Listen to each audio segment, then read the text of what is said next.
சென்னையில் உள்ள மீனம்பாக்கம் விமான நிலையம் இந்திய விமான நிலையங்கள் ஆணையத்தால் AAI இயக்கப்படுகிறது. தற்போது இந்த விமான நிலையம் ஆண்டுக்கு 30 மில்லியன் பயணிகளை கையாளும் திறன் கொண்டதாக உள்ளது. வளர்ந்து வரும் சென்னை மாநகரத்தின் தேவைகளை கருத்தில் கொண்டும், பயணிகளின் வசதிகளை கருத்தில் கொண்டும், தொழில் வளர்ச்சியினை கருத்தில் கொண்டும், சரக்கு போக்குவரத்தை அதிகரிக்கும் வகையிலும் புதிய விமான நிலையம் அமைப்பதற்கான தேவை ஏற்பட்டு உள்ளது.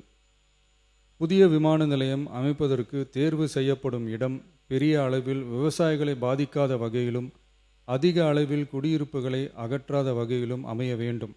ஆனால் முந்தைய அரசு விவசாயிகளை பெரிய அளவில் பாதிக்கும் வகையிலும், குடியிருப்புகளை அதிக அளவில் அகற்றும் வகையிலும் விமான நிலையத்தை அமைப்பதற்கான முயற்சிகளை மேற்கொண்டது. ஏகனாபுரம் மற்றும் இதர கிராம மக்கள் இந்த விமான நிலையம் அமைப்பதை எதிர்த்து நடத்திய போராட்டங்களை அறிந்து நான் 20/1/2025 அன்று அப்பகுதிக்கு சென்று அங்குள்ள மக்களின் குறைகளை கேட்டறிந்து பின்வரும் அறிவிப்புகளை வெளியிட்டேன்.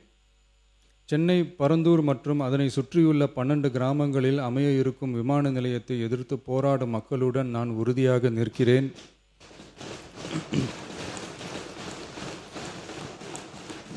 நீண்ட நாட்களுக்கு மேலாக இந்த திட்டத்திற்கு எதிராக போராடி வரும் விவசாயிகளுக்கு எனது ஆதரவை தெரிவித்துக் கொள்கிறேன். விவசாயிகளே நாட்டின் முதுகெலும்பு. இந்த விவசாய நிலங்களை பாதுகாக்க இந்த மக்கள் போராடி வருகிறார்கள். விக்கிரவாண்டியில் அக்டோபர் 2024 நடந்த பொதுக்கூட்டத்திலேயே பரந்தூரில் புதிய விமான நிலையம் அமைப்பதற்கு எதிர்ப்பு தெரிவித்திருக்கிறேன். தொழில் வளர்ச்சி மற்றும் அதற்கான விமான நிலையங்களின் பங்கு பற்றி நான் நன்கு அறிவேன். அதற்கான என்னுடைய முழு ஆதரவும் உண்டு. ஆனால் பரந்தூரில் இந்த திட்டம் அமையக்கூடாது. இந்த திட்டம் குறித்து அரசு மறுபரிசீலனை செய்ய வேண்டும். குறைவான விவசாய நிலங்கள் பாதிக்கப்படும் வகையிலும், மக்களின் வாழ்வாதாரம் பாதிக்காத வகையிலும் மாற்று இடத்தை தேர்வு செய்ய வேண்டும் என தெரிவித்திருந்தேன். மக்கள் மத்தியிலே நான் அன்றே அறிவித்ததை நிறைவேற்றும் பொருட்டு புதிய விமான நிலையம் அமைப்பது குறித்து உயர் அதிகாரிகளிடமும் துறை வல்லுநர்களிடமும் விரிவாக ஆலோசனை நடத்தினேன்.